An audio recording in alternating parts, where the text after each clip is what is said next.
Welcome to Midlife Healing. I want to talk about my dad today. My dad never said I love you until I asked him to. My dad never told me that I was pretty, and he never told me that he was proud of me. But somehow I always knew that he loved me. How can you feel loved by someone who doesn't say the things that you need to hear? Let me give you a little background on him. He was a man of few words. His job was to provide, to protect, and his job was to make sure that I could survive adulthood. I'll give you an example. When I said he was a man of few words, we could ride in a car for hours and not talk, and it was okay. And one day we were having a heart to heart, and basically it just got down to he would pay for college as long as I didn't get pregnant. And that was it. That was our conversation. That was the heart to heart. My dad is the epitome of who gets the biggest piece of chicken in the house, the man of the house. He provided food, money, protection, and that equals love in his eyes. But later on, I was probably 24 or 25, and I participated in the Landmark Forum. I was really confronted about the things that I was carrying emotionally. And one thing that really surfaced with me was my relationship with my dad. I realized that I did want him to tell me that I was pretty, that he loved me, and that he was proud of me. So I wrote all of that down in a letter and I had to mail it. That was my way of purging myself of all of those inadequate feelings. I mailed the letter to my dad, and my mom and dad read it together like it was good times. They cried and they called me. My mom was on the phone first and she said, "Oh my God, this is an amazing letter you wrote to your dad. I don't think I've ever seen him so emotional."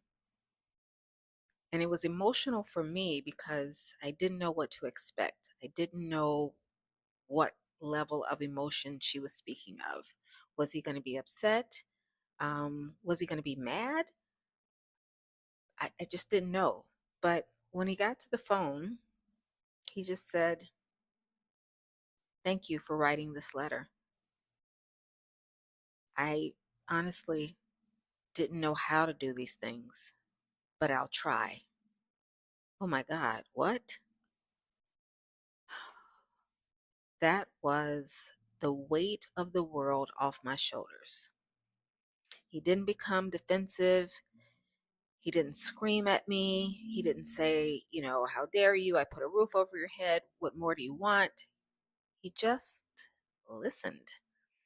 He listened and he made a change. He began to tell me that he loved me, and whenever I called to check in, he, told me that he was thinking about me and wanted to see how I was. He asked me questions about my life.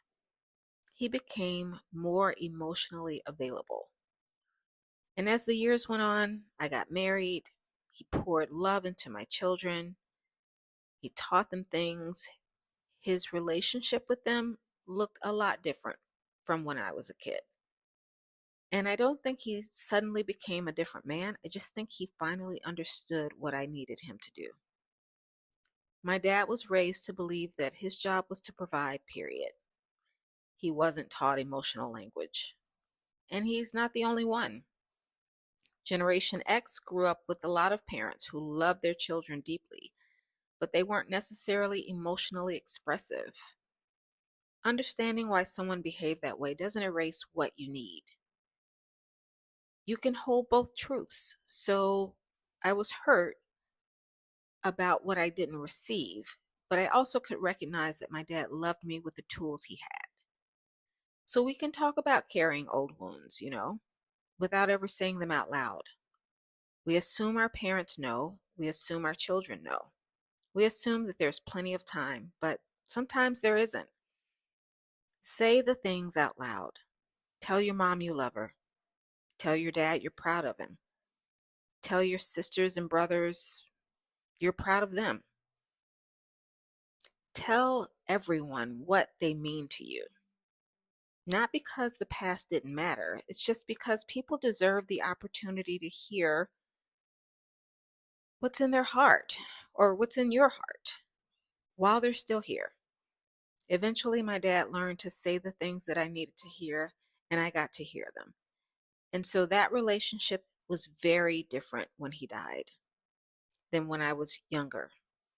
I'm grateful I said something and had the opportunity to change the dynamics of our relationship.